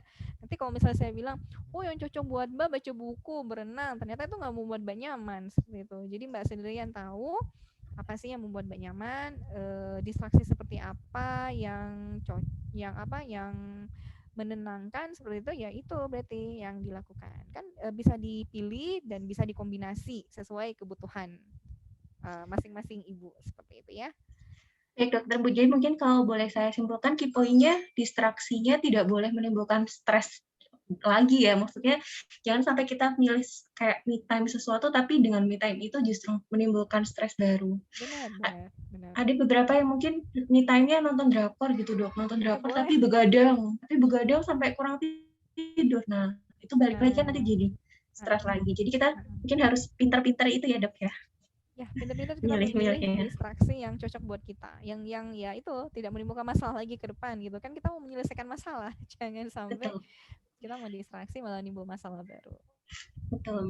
Baik dokter, terima kasih. Ini ada 2 pertanyaan, boleh dok? Yang satunya saya bacakan. Satu lagi nih dokter, saya sering menjadi tidak produktif saat banyak pekerjaan, misalnya banyak deadline atau PR. Saya malah menunda-nunda pekerjaan, malah berleha-leha dan akhirnya hektik di ujung-ujung deadline. Meskipun pada akhirnya bisa menyelesaikan semua PR tersebut dengan segala drama dan masalah baru, itu kenapa ya dok kok seperti itu? Tepatnya saya normal nggak sih dok? Gitu. Terima kasih atas kesempatannya dokter. Itu namanya prokrastinasi ya. Menunda. Jadi kalau menurut saya sih, ya kalau dibilang normal atau tidak, ya banyak orang yang seperti itu. Tapi balik lagi, ketika memang kita melakukan semua serba terburu-buru, pasti kan nggak nyaman ya, pasti akan ada yang dikorbankan. Jadi kalau saya pribadi, mungkin lebih baik ketika memang kita banyak kerjaan, banyak deadline, mungkin kita bisa mencicil. Karena kan kita sebagai seorang wanita tuh tugas kita banyak. Ibu, istri, seperti itu. Dan mungkin belum lagi tugas-tugas lainnya. Sehingga mungkin kita tidak berbeda ketika kita belum menikah, kita bisa melakukan semuanya tuh 1 hari 1 malam tuh jadi gitu. Karena kenapa? Kita nggak ada yang kita pikirkan, kita cuma memikirkan diri kita sendiri. Namun ketika kita sudah menikah dengan tanggung jawab yang baru, kan itu udah banyak kita pikirkan. Jadi mungkin lebih baik, kan tadi katanya dengan segala drama dan menimbulkan masalah seperti itu. Ini sebenarnya nggak baik ya, nggak bagus. Prokrastinasi itu sebenarnya tidak bagus karena kita bisa melakukan hari ini, ya kenapa kita harus menunda melakukan di kemudian hari. Jadi mungkin ya dicicil seperti itu, dicicil hari ini kita melakukan sebagian, besok sebagian lagi sampai akhirnya pekerjaan kita selesai, keluarga kita juga bahagia seperti itu. Jadi kita sudah tahu sebenarnya itu sumber stresor, sumber masalah. Jadi kita bisa mengantisipasi masalah tersebut dengan yaitu kita tidak menunda-nunda pekerjaan, kita mencicil pekerjaan tersebut semampu kita seperti itu. Baik dokter, terima kasih banyak jawabannya ya dok. Ini untuk termin pertama masih ada satu pertanyaan dok dari Mbak Andriani Cahya. Lanjut ya dok. Bismillah, izin bertanya dok, bagaimana cara ibu tetap produktif ketika melihat ayah yang kurang produktif? Nah ini sering nih dok, permasalahan ibu-ibu. Bahkan terkadang dalam situasi jarak jauh atau LDR dengan suami. Ada stresor tambahan nih dok berarti ya? Ya. Silahkan dok. Jadi ini ketika melihat bapaknya tidak produktif ya. Jadi mungkin kita bisa komunikasikan dengan suami kita. Saya pernah ikut webinar ya dengan Ibu Eli Lisman. Jadi ada cara-cara yang harus melakukan ketika kita ngomong dengan suami. Jadi wanita itu ditakdirkan kosakatanya itu 20.000 per hari, sedangkan laki-laki itu hanya 7.000 per hari. Nah, ketika memang kita ingin mengajak suami kita komunikasi, ini kan jadi masalah seperti itu ya. Dan kita komunikasikanlah dengan suami kita. Apa sih yang membuat dia tidak produktif? Ada masalah apa? Seperti itu. Jadi kita bicarakan. Ketika kita ingin mengajak suami kita bicara, itu tidak boleh lebih dari 15 kata. Seperti itu. Jadi mungkin kita juga melihat situasi dan melihat kondisi suami kita saat itu dan lebih banyak menggunakan kata-kata pertanyaan dan tidak lebih dari 15 kata. Ya itu mungkin saran yang bisa saya berikan ya Mbak, karena ya itu tadi, ini kan suaminya juga LDR gitu ya, jarak jauh. Jadi mungkin ada satu waktu di mana ketika suami istri ketemu gitu, coba dikomunikasikan, bicarakan baik-baik, ini solusinya seperti apa. Mungkin itu Mbak yang bisa saya sarankan, karena di sini kan masalahnya bapaknya ya. Baik. Jadi komunikasi ya dokter ya, tetap komunikasikan kepada pasangan, tapi kita berusaha sebaik mungkin ketika mengkomunikasikan itu dengan cara-cara yang baik, jadi tidak menimbulkan masalah baru. Seperti itu nggak dok ya? Baik. Oke, pertanyaan di termin pertama sudah terjawab semuanya. Kita akan lanjut ke termin kedua ya ibu-ibu. Sudah siap ya Kita untuk raise hand? lanjut. Oke, Bu Pinan sudah siap ya melihat? Oke, saya hitung ya. 1, 2, 3. Nah, sudah ya. Ini ada Mbak Putri Kris, terus ada Mbak Dia, dan ada Mbak Novita Winda. Baik, berarti yang dapat hadiah yang Mbak Putri Kris. Putri Kris, ya. Baik, untuk Mbak Putri Kris, Mbak Dia, dan Mbak Winda ya dok tadi? Ya, Mbak Putri Kris, Mbak Dia. Dan Mbak Winda mungkin boleh menuliskan pertanyaannya di kolom chat untuk nanti saya bacakan kepada Dokter Fazia.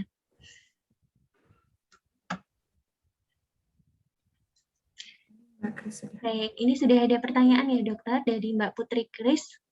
Assalamualaikum warahmatullahi wabarakatuh. Dokter, apakah depresi dapat mengakibatkan seseorang bicara ngawur dan hilang kendali sampai berperilaku aneh? Atau seperti berubah kepribadiannya? Monggo dokter. Oke, baik. Jadi, kalau misalnya kalau di dalam ilmu psikiatri itu ada yang namanya gangguan jiwa berat ya, Mbak Putri. Jadi gangguan jiwa berat itu seperti psikotik. Psikotik itu kalau pasien-pasien yang di rumah sakit jiwa gitu, yang bicara melantur, yang jalan-jalan sendirian, bahkan marah-marah, ngelempar batu atau nggak pakai baju, nah itu termasuk dalam gangguan jiwa berat. Nah, apakah depresi bisa seperti itu? Sebenarnya depresi itu tidak sampai mengubah perilaku dia, ya, karena orang depresi itu, jadi orang yang kan katanya bagaimana seperti berubah kepribadiannya. Nah, maksud berubah kepribadian di sini adalah mungkin dia tidak bisa membedakan lagi antara kenyataan dan tidak nyata seperti itu. Jadi kayak dia mulai mendengar halusinasi mungkin ya. Jadi kayak mendengar suara-suara bisikan, ada yang ngajak ngomong. Jadi seperti orang itu ngomong-ngomong sendiri atau ada mulai muncul keyakinan-keyakinan yang salah. Nah, jadi kesannya seperti dia berubah seperti itu. Nah, orang depresi juga bisa mengalami hal demikian, tapi biasanya beda. Tipenya tuh beda. Depresi bisa muncul gejala psikotik, hanya saja berbeda dengan tidak sampai bicara melantur. Jadi psikotiknya depresi itu lebih ke feeling guilty, lebih ke perasaan bersalah. Jadi nanti munculnya itu keyakinan yang salah, waham seperti itu ya, waham tentang perasaan berdosanya.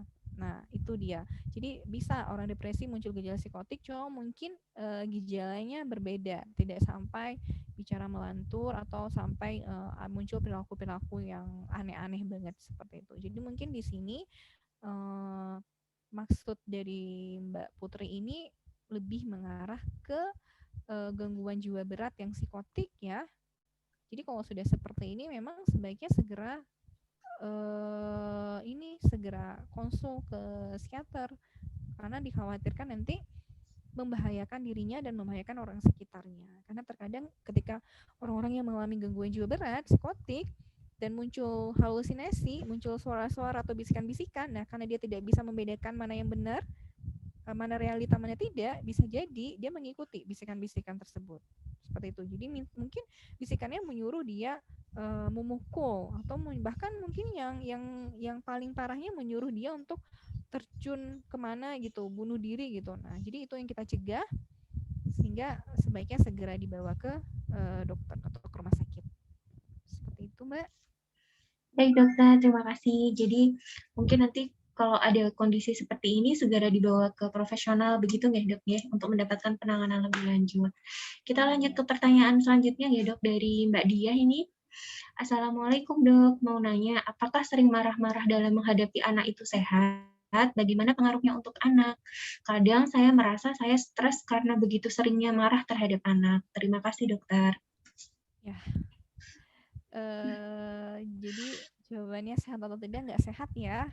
Karena itu pasti memberikan efek yang tidak baik ke anak. Karena ketika anak memang mendapatkan perlakuan atau pola asuh yang tidak baik, itu akan membentuk kepribadian dia ke depan.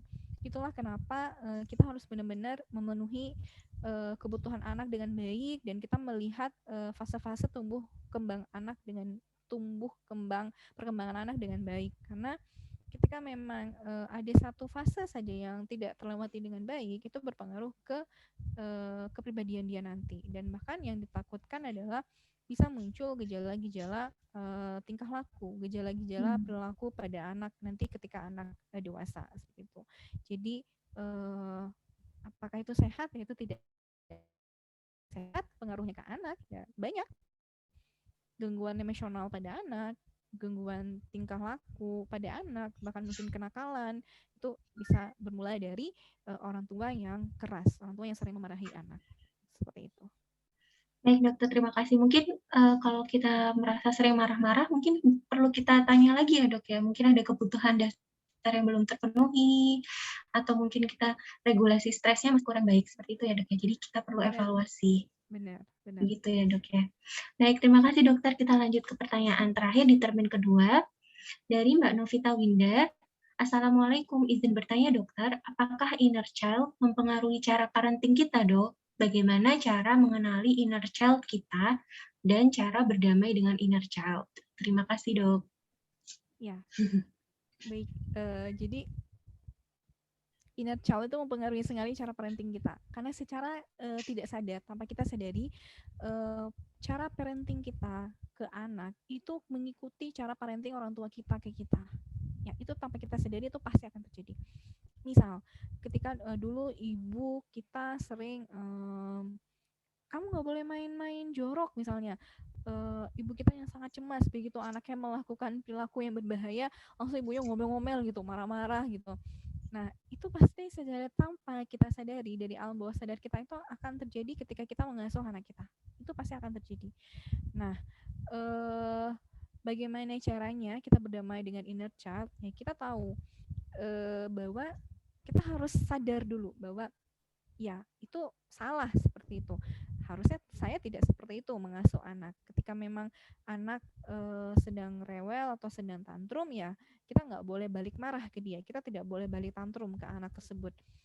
Dan kita kalau saya pernah baca itu, ketika memang kita sedang marah misalnya, kita bisa menepuk pundak kita, pundak kiri kita. Jadi kita bisa menepuk atau kita mendorong pundak kiri kita, dan kita mengatakan ke diri kita, lo kalau lagi marah nggak usah nasehatin orang, misalnya contohnya seperti itu. Atau ya cara lainnya adalah kita memaafkan seperti itu ya. Mungkin kita tahu orang tua kita mengasuh kita seperti ini, sehingga membentuk perbedaan kita seperti ini. Oke, baik, saya memaafkan orang tua saya. Sekarang saya tahu apa yang harus saya lakukan. Saya tahu bagaimana cara pola mengasuh anak dengan baik. Sekarang saya harus belajar dengan ilmu yang baru tersebut, seperti itu. Jadi kita menyadari seperti itu, kan seperti saya bilang, inner child itu muncul tanpa kita sadari, seperti itu ya.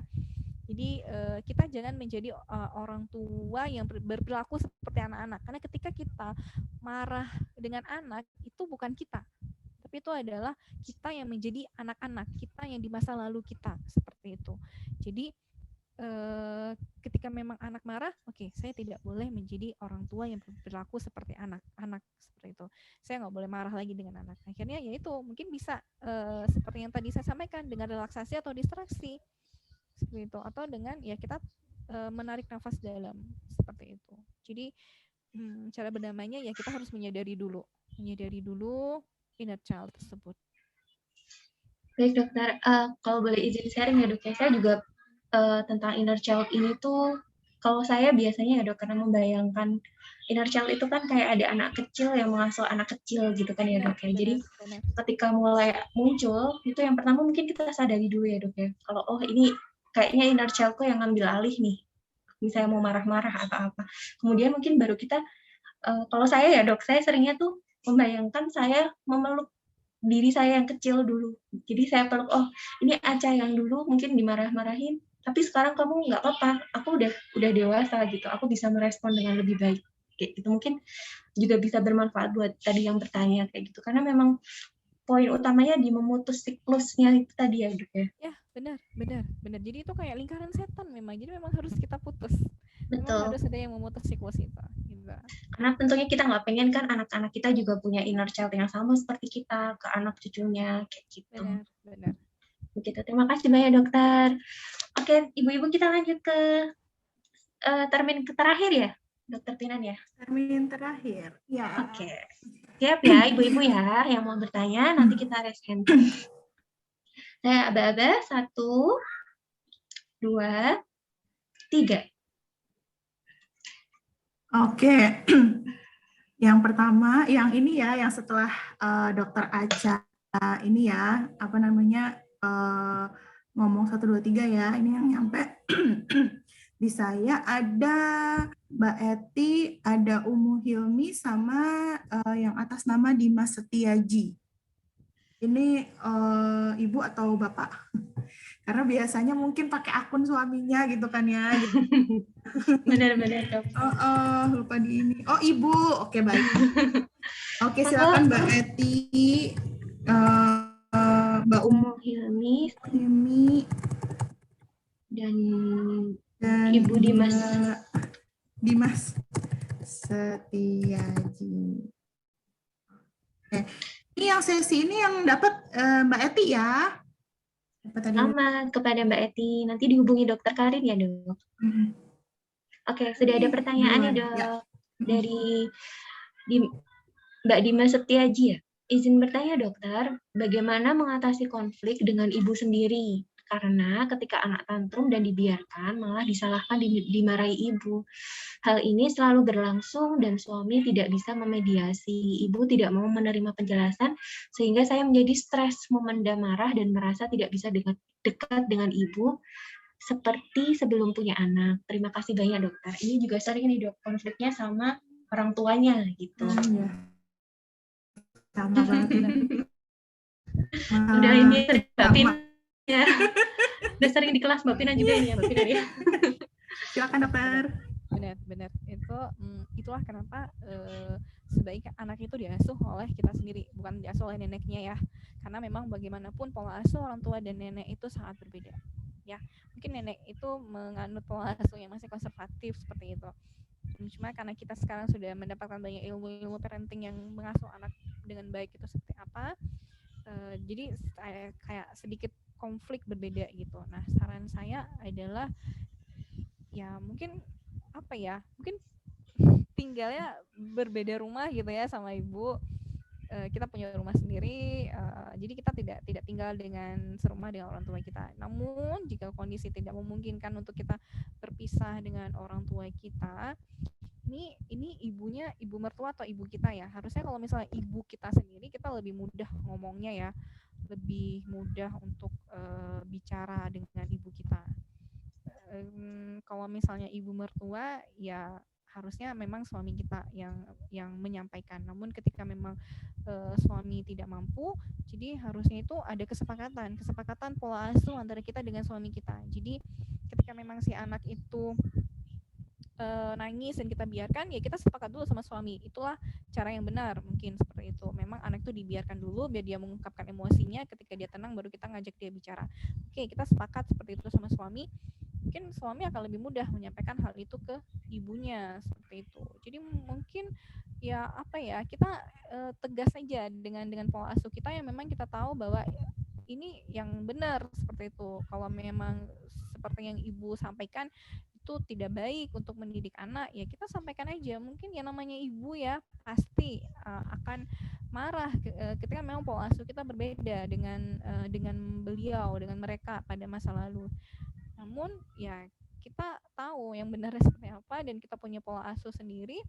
Kalau menurut saya ya sampaikan saja secara baik-baik kepada ibu kita yang benarnya itu seperti apa. Mungkin ibu kita belum paham, belum mengerti kenapa kita bersikap demikian ke anak kita, ya kita sampaikan. Tidak cukup sekali, 2 kali, 3 kali kita sampaikan. Kalau memang juga belum bisa, kita bicarakan dengan suami kita komunikasikan dengan suami kita bagaimana sebaiknya, solusinya seperti apa, demikian.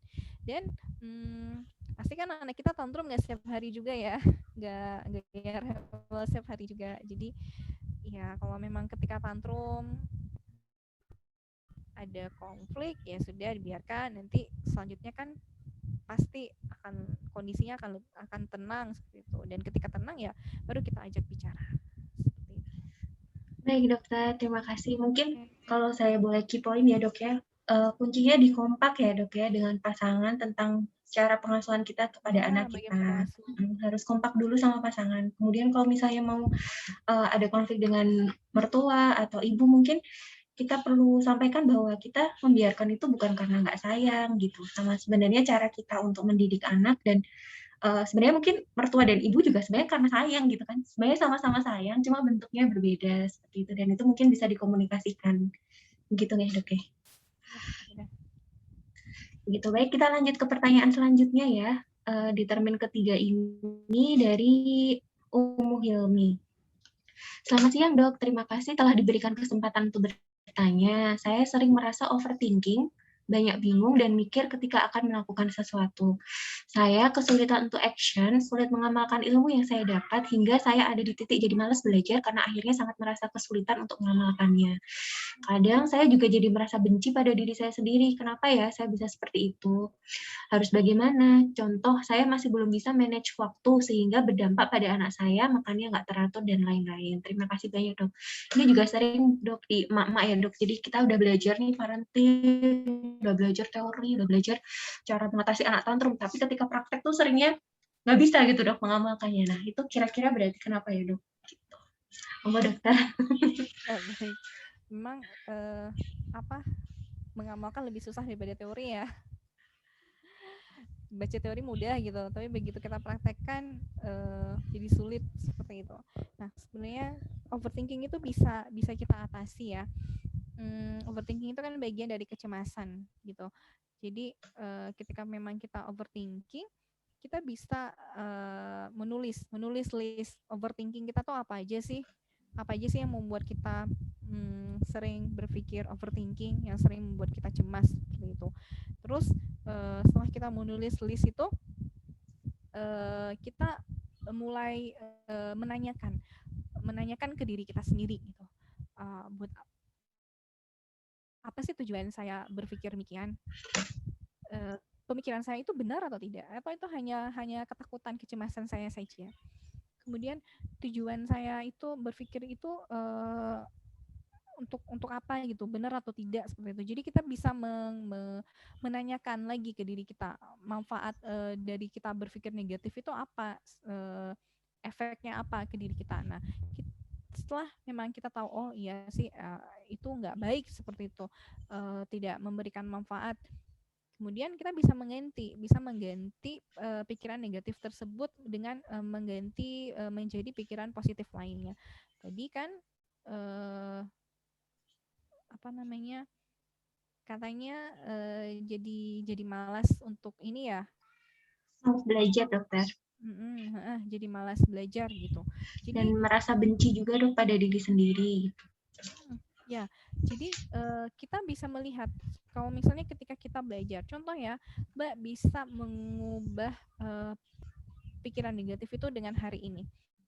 Jadi hari ini Mbak sudah mau mengikuti webinar ini dari awal sampai selesai. Itu butuh usaha ya. Jadi oke, sekarang ucapkan kepada diri sendiri, terima kasih buat aku yang sudah bertahan mengikuti webinar ini sampai selesai, seperti itu. Jadi kita bisa menghilangkan kecemasan atau menghilangkan pikiran-pikiran overthinking tersebut dengan kita mensyukuri hal apa yang sudah kita capai hari ini, pencapaian apa yang sudah kita capai. Kemudian juga kita bisa dengan menulis hal-hal positif apa sih yang sudah saya dapatkan, atau yaitu ketika malas belajar gitu, cuma karena malas belajar karena tidak bisa mengaplikasikannya, itu tetap lebih baik daripada kita nggak tahu sama sekali. Mungkin saat ini kita belum bisa mengaplikasikannya, kita masih kesulitan, tapi kita tahu, oh iya, pola asuh yang saya lakukan sebelum saya belajar itu ternyata salah, dan ketika saya belajar saya jadi tahu yang benar itu seperti apa. Nah, itu kan tetap aja akan lebih baik daripada kita tidak mau belajar sama sekali. Kemudian kita juga bisa menulis hal positif apa sih yang saya dapatkan ketika saya terus mengupdate ilmu tentang pola asuh anak misalnya, atau tentang ilmu-ilmu yang lain untuk mengasuh anak. Hal positif apa yang saya dapatkan? Jadi itu bisa kita tulis dan jadi kayak, oh iya ya, ternyata banyak hal positif yang aku dapat dari ikut webinar hari ini. Misalnya aku jadi tahu ini, ya aku akan belajar walaupun mungkin awal-awal sulit seperti itu, tapi aku sudah tahu sekarang. Jadi tetap kita harus menghargai, mengapresiasi diri kita sendiri yang sudah mau belajar, yang sudah mau mengikuti setiap webinar yang penting untuk anak kita, yang penting untuk keluarga kita. Jadi kita mengapresiasi diri kita sendiri. Terima kasih. Itu kan nggak mudah ya, Mbak. Ketika Mbak harus duduk mendengarkan webinar hari ini, itu benar-benar butuh effort di tengah mengurusi anak. Jadi terima kasih lah untuk diri sendiri. Nah, jadi itu bisa menjadi salah satu cara untuk kita menghargai diri sendiri, seperti itu. Baik dokter, terima kasih. Mungkin juga selain mengapresiasi ya dok, kadang kita sebagai ibu-ibu kan misalnya nih dok, udah tahu ilmunya terus tidak bisa menjalankannya, terus jadi merasa bersalah, nah itu jadi stres lagi. Mungkin kalau buat saya pribadi yang mantra yang paling bermanfaat buat saya setiap hari ya dok, biar tetap waras tuh, saya selalu bilang ke diri saya, maafkan dirimu, besok coba lagi, gitu. Jadi kayak, it's okay, nggak apa-apa, gitu, hari ini mungkin ada kurangnya, tapi kita besok coba lagi. Ya, benar. Jadi lebih baik ada daripada tidak ada sama sekali ya. Betul, dokter. Iya. Kita lanjut ke pertanyaan selanjutnya ya dok. Ini pertanyaan terakhir dari sesi webinar pada hari ini dari Ibu Eti. Untuk ibu yang terkena baby blues, gimana ya dok menasihatinya supaya segera lepas dari rasa stresnya? Sahabat saya baru saja melahirkan 7 hari ini, dan ketika menyusui malam hari, dia bilang merasa seperti dipenjara di kamar. Aduh sedih dengarnya. dan jadi menangis sambil menyusui karena tidak ada yang menemani saat menyusui malam itu. Begitu, Dok. Monggo, Dokter. Oke, iya. Jadi kita bedakan dulu ya, baby blues itu suatu hal yang wajar, suatu hal yang normal. Baby blues itu memang akan terjadi pasca melahirkan sampai 2 minggu. Namun ketika memang sudah lebih dari 2 minggu itu sudah masuk depresi postpartum yang memang sudah butuh penanganan ke psikiater ya. Baby blues itu bisa hilang sendiri. Jadi dia akan menghilang sendiri seiring berjalan waktu, dia akan menghilang sendiri. Namun ketika memang seperti tadi disebutkan merasa terpenjara, ya itu warning ya, kita harus hati-hati jangan sampai gejala tersebut bertahan lebih dari 2 minggu. Nah, bagaimana cara mengatasi baby blues? Caranya ya adalah yaitu tadi apresiasi, dukungan dari suami dan keluarga itu sangat penting. Masalah tersering dari ibu-ibu ketika melahirkan itu adalah menyusui, tidak mampu mengurus anaknya dengan baik. Jadi mungkin ASI-nya nggak keluar dan itu bikin stres, jadi bikin aduh aku nggak bisa jadi ibu yang baik, ini aku nggak bisa nyusuin anak, seperti itu. Jadi disitulah peran suami, peran keluarga, dukung ibunya, temenin si ibu supaya si ibu itu bisa melewati masa-masa sulit itu bersama gitu, tidak sendirian. Jadi ya itu edukasi ke keluarganya bahwa dukungan suami dan keluarga itu sangat penting. Dan kalau sudah lebih dari 2 minggu gejala tersebut masih bertahan, sebaiknya segera konsul ke psikiater terdekat.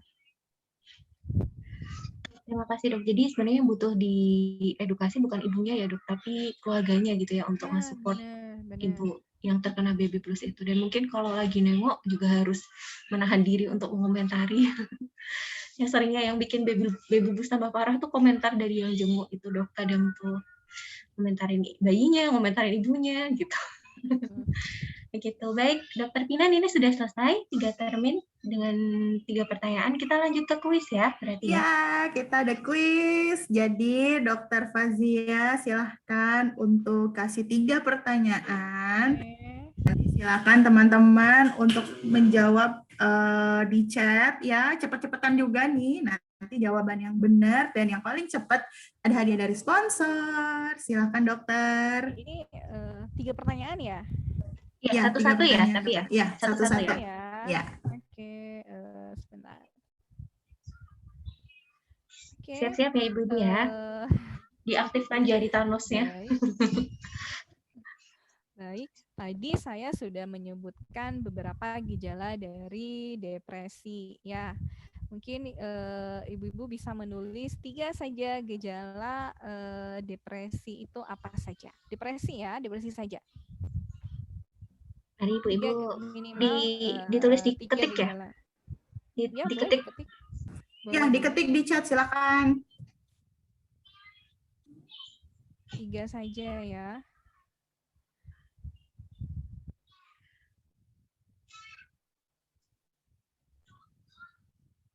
Sudah mulai ada beberapa jawaban ini.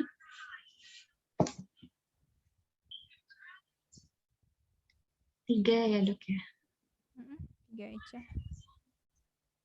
Monggo dokter, yang paling cepat di layar dokter yang mana dan yang paling benar ya dok jawabannya.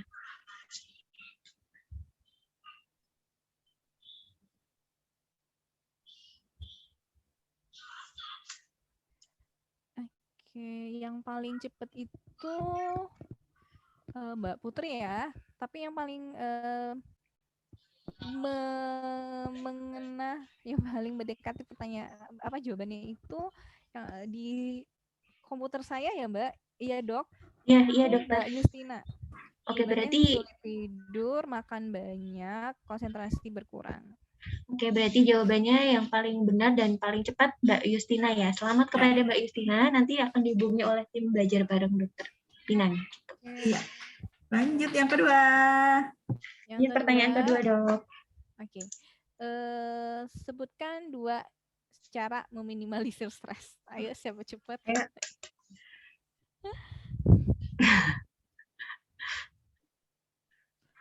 Ada yang salah ketik ini kayaknya, distraksi jadi depresi dok. Oke, di sini. Sebentar. Mbak Arinda Rani ya di ini saya. Mbak Arinda Rani ya, distraksi dan relaksasi. Oke, selamat kepada Mbak Arinda Rani Astuti. Nanti akan dihubungi oleh tim belajar bareng Bu Pinan. Oke, dokter, pertanyaan terakhir. Tadi Mbak Hafsah udah paling cepat, cuma salah ketik ini. Distraksi jadi depresi. Sayang sekali ya. Lanjut, Oke, dokter. kemudian sebutkan 3 distraksi yang bisa dilakukan, minimal 3 ya, 3 distraksi yang bisa dilakukan untuk mengalihkan stres. Apa saja?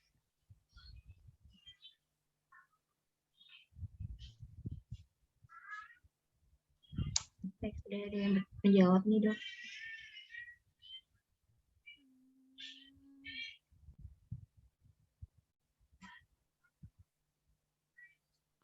Ini sudah ada ya, Mbak Putri. Putri Pradini ya. Jawabannya masak, olahraga, baca buku. Oke, itu 3 tipe distraksi ya, dok, yang bisa dilakukan. Baik, kuisnya 3 pertanyaan saja atau berapa pertanyaan nih, Dokter Pinan? 3 ya sudah. Ya, oke, berarti sudah semuanya ya hari ini ya. Sama ini juga Dokter Aca, kalau misalnya Oke.